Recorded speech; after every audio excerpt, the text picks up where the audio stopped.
Welcome to Knife Thoughts. This video is going to be on this knife, and this is the Great Eastern Cutlery Northfield number 862123 Barlow in Marrow bone. And so this is the new number 86 pattern Barlow for 2023. They have done a Barlow on the number 86 pattern before, which I will show you once we get to this knife here. But this is the new version, which is in 1095 carbon steel and has a spear point blade. So you can see it's from the GEC Boneworks and 1095 carbon steel. And so this particular version, but really all of these 86 Barlows from this run, were very difficult to get. So marrow bone is bone that is cut from the inside of the bone. So it has these really interesting kind of scallops and holes that are from where the marrow is in the bone. So it's a really kind of cool, unique type of bone that GEC has used in the past on some knives, and particularly on some Barlows. I've had a couple. I've had a number 15 in marrow bone, or what they've called soup bone, when Charlie Campagna has used it. And then also a 14 that is a birth gift for my son in marrow bone.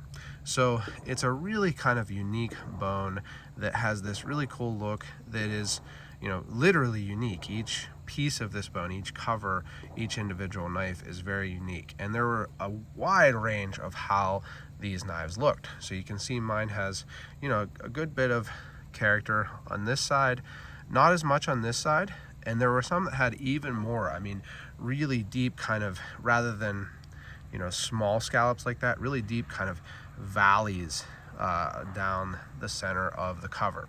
So it's a, you know, you can get a really wide range of different looks on these. And mine kind of has two different looks here, with the full length valley on this side and just a little bit on this side.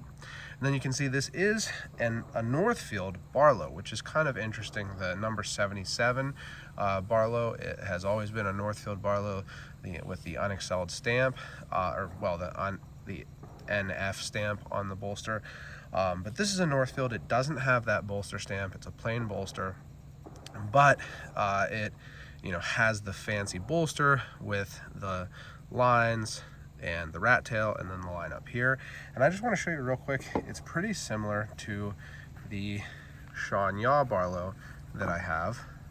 The Sean Yaw Barlow does not have the line at the top and has two lines on either side of the rat tail, but pretty similar bolsters, and actually pretty similar sizes too. The Sean Yaw is a little bit shorter, a little smaller, but pretty similar sizes. So I thought that was really interesting. And it does give it a little bit of a fancier look, along with the long pull. So rather than a nail nick, so show you the other version of the 86 Barlow, rather than a nail nick like you might see on a Titty Ute, this has a long pull and a cut swedge and a pretty polished blade also. So you can see that genuine North American cattle bone etch that tells you that it is genuine North American cattle bone.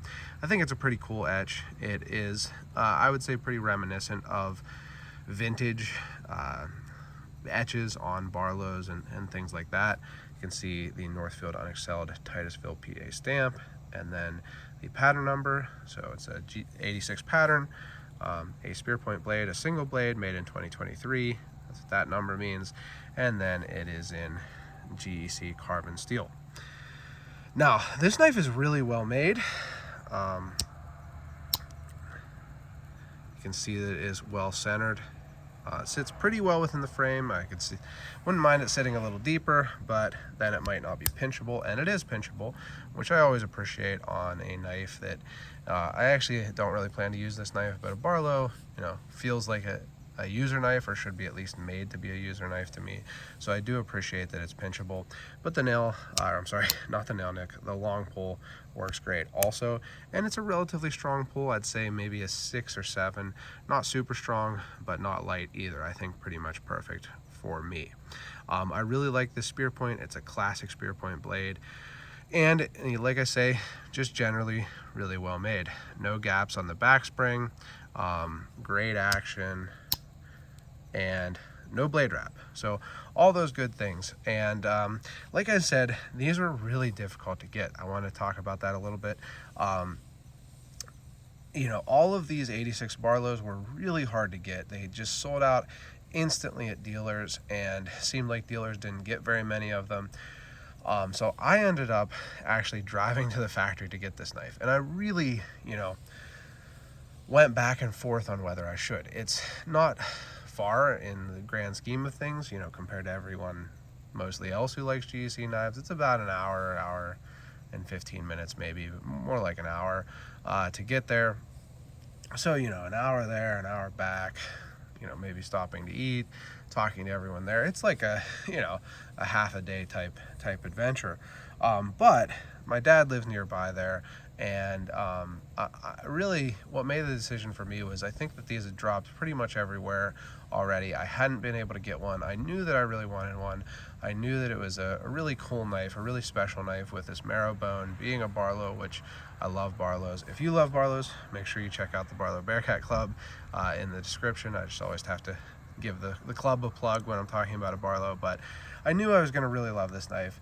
And if I didn't get one, you know, somewhere from a dealer or the factory, it would be really hard, really difficult, and very expensive to get one elsewhere in the future.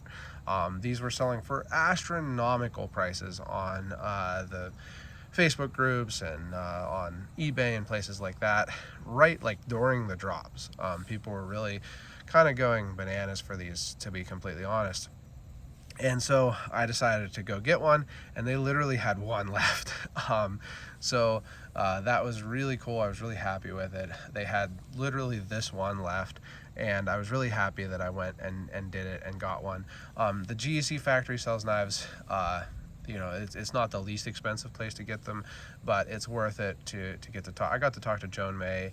I said hello to William and Sue, and so it was really cool to get to do that, and I'm really lucky to be able to do that. But not everybody is, and like I said, these are really hard to get and very, very pricey on the secondary market. So, you know, I think everybody kind of recognized that this is a very you know, very cool knife. And they did a yellow rose version of the Barlow, maybe another version, I can't even remember, but this is the only one I got. I got a couple other 86s on this run, the Heritage Jack and the Charlie Campagna special factory orders, the Riders by CC, but this is the only Barlow that I got, and I'm really happy that I did.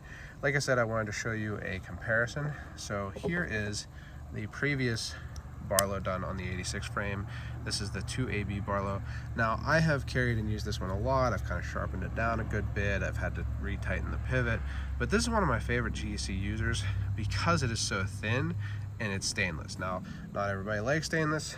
I like stainless. I think it's good on a user, but you can see that even though they're both bone, same pattern, the 2AB is a good bit thinner just by, you know, the type of bone that it is. And then again, stainless versus non-stainless, so that etch isn't going to go away as you carry and use it. There's not going to be a patina. Actually, GEC stainless knives just tend to be really glassy, smooth feeling to me. So it's really nice action, even though I have had to tighten the pivot. You can see that pivot pin a little bit from having to do that. But just a comparison, I'll show you a size comparison to a couple other GEC Barlows. Here is a number 15, so the kind of classic, the medium 3.5 inch sized, and then the 14, which is that 3 inches closed? I don't know, something like that. But you can see that the 86 is a good bit bigger. And I think that the 86 makes for a great user. Like I say, I really enjoy that 2AB Barlow. I think this would also, but with, you know, already having the 2AB and with how difficult these were to get, I don't really plan to use this knife. I plan to keep it, enjoy it, maybe show it off, display it, things like that. But I am very glad to have gotten one because they were very difficult to get. So I hope you've enjoyed this video. If you have, make sure you give it a thumbs up, leave any comments below, subscribe to the channel, click the bell, and select all so you know when I post new videos. check out my website, knifethoughts.com, where I post articles on knives like this and knife-related topics. And last but not least, as always, don't forget to go out and do good.